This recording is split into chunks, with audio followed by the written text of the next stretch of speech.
So this is more art-based, but it really is an important discovery that helps, lead to and is part of the emergence of the Renaissance, because it as the video said, basically every artist after this discovery by Brunelleschi uses linear perspective, or consciously rejects it when you get into maybe more contemporary art. But it is a groundbreaking discovery, and so no matter losing the competition for the baptistry, Brunelleschi cements his role in history by making this discovery, and is a big part of the Renaissance because of that. And I think I have, and I can flip through these briefly, I think I have some other slides that show the use of perspective in the early Renaissance. So here from 1427 by Masaccio, and you can see, of course, here's a Jesus on the cross, and then you see this very realistic Roman coffered, barrel vaulted space behind him here, with accurate Ionic columns and Corinthian pilasters. So not only are we seeing a combination of the linear perspective that Brunelleschi came up with, but also a better, more realistic interpretation of classical art that Brunelleschi also helped to make popular based on his discoveries while being in Rome. And so they mentioned in the video Alberti, who was an important architect and writer, and he published his De Pictura on painting in 1436, which really helps disseminate this knowledge throughout the Western world and throughout Europe. And we saw this painting here as well, and you can see very strong perspective elements here as part of the background architecture. But I also notice that these are Roman triumphal arches here on the two sides, very accurate portrayals of really what looked like the Arch of Constantine, which we talked about last semester. And the one in the center here almost looks a little like the Florence baptistry, but it has a little dome on it. Domes are going to become important in the Renaissance, as we'll talk about momentarily. Perhaps one of the most famous Renaissance paintings by Raphael, Raphael being one of the most important artists of the Renaissance era. We'll talk a little more about him. This is his School of Athens. It's in the Vatican apartments from 1509, and it shows a scene of the great philosophers of ancient Greece, Aristotle and Plato and Socrates all together, talking and chatting. So this is part of this Renaissance, this idea of these ancient Greek scholars, But it also shows, like many painters will do, this right here, looking over his shoulder, that is Raphael, self-portrait that he inserts himself into the painting. And his great rival, we'll be talking a lot more about him, is Michelangelo. That's this figure right here. Michelangelo is brooding, sort of got his head down and lost in thought. That perfectly describes Michelangelo. He was rather a cad and dark fellow, constantly paranoid and brooding as well, a little bit like Brunelleschi was. Okay, so let's talk a little bit about the origin of the first sort of major element that leads to the Renaissance. And that's another competition. In 1418, the same committee, or maybe different people by this time, but the same building committee says, hey, we need to have a competition to put the dome on our church.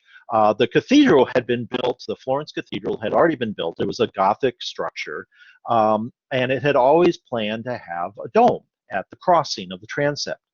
And it was a big church, and it was going to be a very large dome. And nobody knew how to build this thing. They wanted it. It was in the designs. There's paintings I'll show you in a moment, but nobody had a clue how to actually build it. It was so big.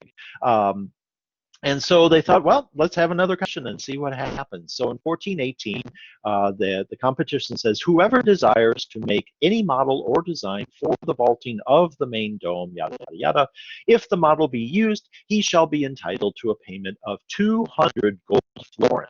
That was a lot of money. And so it attracted a lot of attention.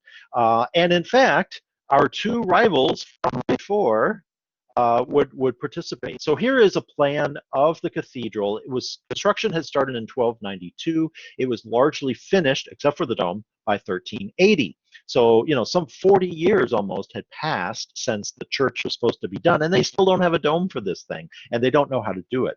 And you can see right here, this is the transept, right, and the nave. Remember that from last semester. Here's the altar and the apse and the ambulatory behind it. And so they had created a hexagonal plan with heavy piers at the corners to support this dome, but nobody knew how to build the thing. It was going to be 144 feet in diameter. That was big. It was massive. Here's a view of the cathedral standing in the nave. You can see it's pretty straightforward Gothic architecture. We have the pointed arches, we have ribbed vaultings, we have clerestory windows. It's not quite French Gothic, but it's a little more stripped down, but it is your traditional Gothic architecture. This is a painting from the 14th century of the cathedral, and you can see here this is the dome. So they had a pretty good idea of what they wanted it to look like. This wasn't a competition to design the dome per se. This was really a competition to figure out how to build it, how to implement this. And it really was something that they did not know how to do. I can't overemphasize that. So if you created a half-round dome, there were several challenges that they were trying to struggle with. If you tried to create a half-round dome, the outward thrust would be such that there just wasn't enough bracing and support for that. There was going to be a lot of weight that had to be supported. It had to be supported on the piers they built, right? So if somebody came along and said, well, gee, I don't think the piers are big enough, that could be a problem. And then there's just the practical construction, as we talked about in the fall semester. Build an arch, build a vault or a dome, you had to build centering, the wooden framework that would support the masonry as you built it higher and higher, and it got more and more horizontal until you got that keystone in, right? And until that was in, then it was self-supporting and you could break down the centering or the scaffolding. And so how would you do that?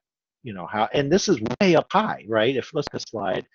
This is way up here at the top of the church. This is not down low. So the practical aspect of how do you get supplies, how do you get the workers up there, and do all of this work, hundreds of feet in the air. So it was a huge challenge. And, to give you some perspective, here's the Pantheon dome that we talked about. This was in Rome from 126 CE, is 142 feet in diameter, so almost the same diameter. This is a half-round dome. And, they would have been familiar with this building, right? But they had no idea how the Romans built this thing. They just, it was a mystery to them. This had been almost 1,500, it was probably over 1,200 years since the Pantheon had been built, and they looked at this and they go, I don't get it. It was a mysterious miracle almost. The other great dome from antiquity is the Augustin in and now would be known as Istanbul from 562. So we're talking almost 1,000 years since this dome had been built. This is only 102 feet in diameter. And remember from the fall we talked about how they had half on the sides, they had these massive arches that the weight was carried down the pendentives into those massive piers. But again, they didn't know all of that, almost 1,000 years later. Other domes that people would have been familiar with, the Dome on the Rock, the great Islamic shrine that we talked about from 691. But see, this is only 66 feet in diameter, a little smaller scale, a little easier to build, not nearly as high up either. And they would have certainly been familiar with San Marco in Venice. This was built in 1200 CE, but look at the diameter, only 42 feet. That's a smaller dome. So they functionally knew how to build a dome. They didn't know how to build a dome that was so massive and so high up. That was the problem they were facing. And so this competition, once again, features as sort of the two primary figures, Brunelleschi and Ghiberti. It's a redo, rematch essentially. There were others. My favorite was a person who said, "Well, let's fill up that transept crossing with sand, and that will support the stones as they build the vault up and up." And somebody said, "Well, gee, that's a lot of sand to put in." Yeah, and then what do you do when the dome is built? You gotta actually carry all of that sand away. It was a massive volume, and he came up with a pretty ingenious idea, and he said, "Well, while we're putting the sand in, let's throw in randomly some gold florins, and that will encourage people to dig it out when it's time to remove all the sand, and anyone who finds a gold florin gets to keep it." That would be a great incentive to have volunteers dig out all the sand at the end. It was completely impractical, gold florins aside, to fill up that kind of volume. It just wasn't practical, and they were getting all sorts of wild ideas that had no basis in reality or anything. But Brunelleschi and Ghiberti, two well-known and well-respected figures in Florence, they were the ones who come up with some realistic, some reasonable schemes. And so it was another tight competition, and the winner this time was Brunelleschi. So Brunelleschi gets the prize this time, except, well, not quite. The committee, Brunelleschi, as I mentioned, he was kind of this brooding man. He was a little paranoid, more than a little paranoid, and he kept things tight to the vest. And so he presented his schemes. I believe here is a drawing from it, and even the models exist. These are the wooden models that he had used, and it looked great. And he kind of gave them some idea of how he would do it, but he didn't want to give away all of his secrets. He knew in his head how he wanted to build this thing, but he wasn't willing to share it because he was convinced somebody would steal his ideas, probably Ghiberti, and run with it. And Ghiberti was better known. He was more respected because he had won the baptistry competition, and he knew that Ghiberti was his rival, and he didn't want Ghiberti to run away with this, if he gave away too much information. And in fact, the committee, because they didn't get enough detail from Brunelleschi, said, "Well, we like your ideas, and we think you're the one to do it, but we don't quite trust you. So, this more respected Ghiberti, we want him to be a part of your team." Well, that did not sit well with Brunelleschi, who, A, didn't want to share the prize, and B, did not want to share any of the glory. And he looked at Ghiberti's scheme, and he knew in his mind it wasn't going to work. And Brunelleschi had the self-confidence to know that he could build this thing, and Ghiberti's wasn't going to work. And he did not want to share the prize at all. And there was a lot of conflict. At one point during the construction, Ghiberti was sort of forced on him and said, "We want Ghiberti more active and engaged." And all of a sudden, Brunelleschi, midway through construction, came down with a serious illness. He was on his deathbed. "Oh my, I don't know if I can make it." And that left Ghiberti all by himself, left to, have to manage things and keep going.